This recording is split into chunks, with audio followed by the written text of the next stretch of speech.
Dishes not being put away yet kind of gives an unfortunate picture of our rectory, doesn't it? Actually, it's not the case. Father Jerome is great about putting the food away, and Father Simon is wonderful about doing the dishes, and my job is to sit at the kitchen counter and kind of talk to them while they do all that. It's a great division of labor. It's really working. It really is. Those are all true stories. Another true story, and this story I think is probably repeated on different sports teams time and time again. But this story is about Jeff Hostetler. He was the backup quarterback for the New York Giants some years ago. By the end of his 7th season, so he's had 7 years sitting on the bench, he'd thrown less than 200 passes, and none of them had any bearing on the game. The Giants were either so far ahead or so far behind that it really didn't matter. During that time, Phil Simms was the starting quarterback. He was our star quarterback. And one time he went down with an injury. And Coach Bill Parcells came over to Hostetler and he said, "Okay, Jeff, it's your turn." Hostetler ran out on the field, led his team to victory that day, and he led his team to victory in all of their remaining games of the season, including the Super Bowl. He won the Super Bowl. How in the world did he do that? In those 7 years of waiting, he threw thousands of passes through a swinging tire. He worked with his receivers and his running backs in hundreds of practice sessions. He lifted tons of weights. He did hundreds of push-ups and sit-ups, ran miles and miles, including wind sprints. Spent hundreds of hours studying the Giants' playbook, but then also the defenses of the other teams that they would meet. So when Coach Parcells said, "Okay, Jeff, it's your turn," he was ready. He was ready. We start today the great season of Advent, and that's the whole message of Advent. Be ready. Be prepared. Be ready. As you know, as Catholics, we honor 2 comings of Christ. The first one was his first coming in a stable in Bethlehem, when he came in the flesh, in human flesh and blood.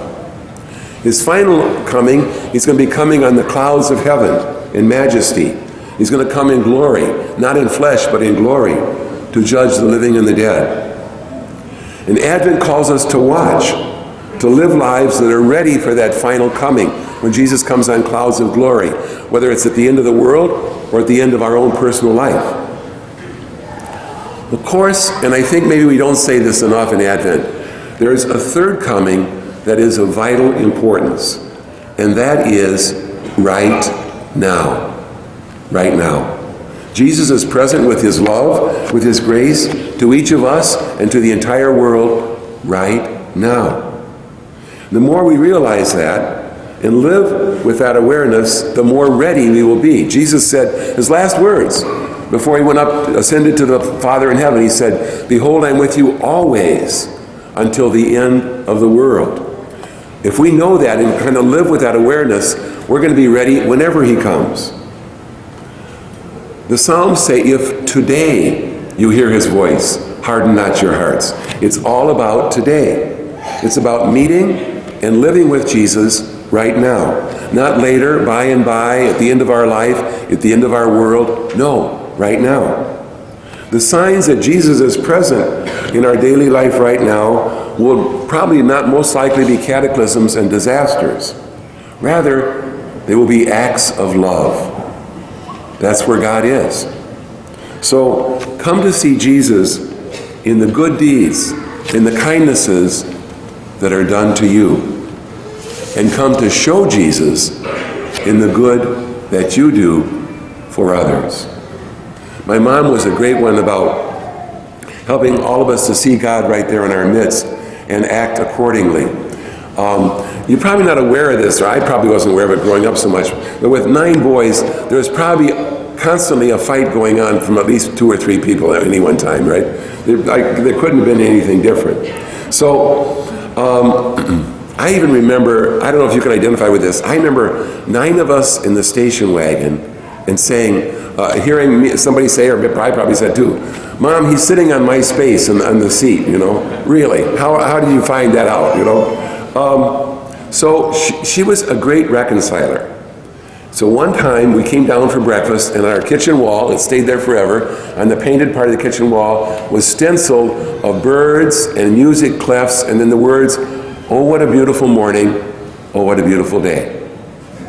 And Mom said, "Yesterday is gone.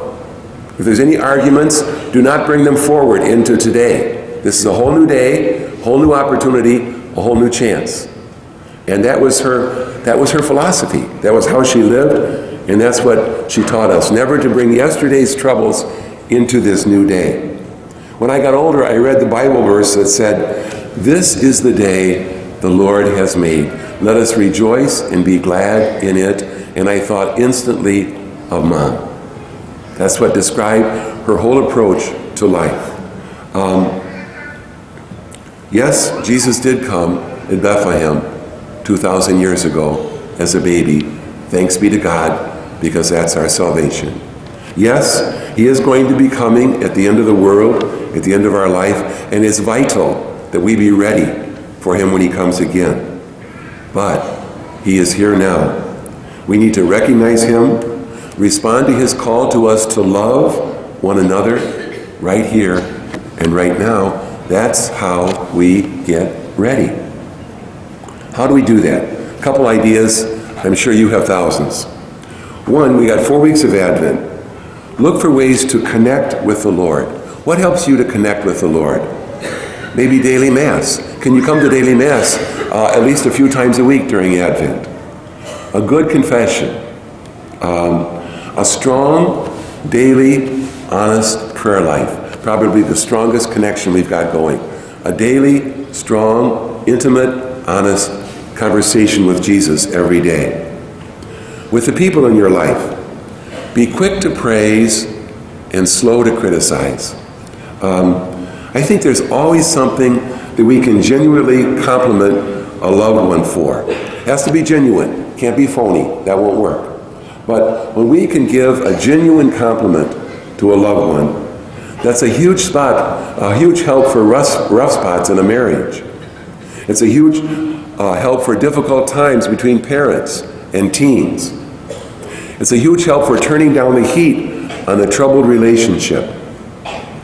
What can you compliment sincerely in the people in your life, in the individuals in your life? Don't keep those to yourself. Verbalize them. It's a way to love them that bears fruit incredibly in our lives.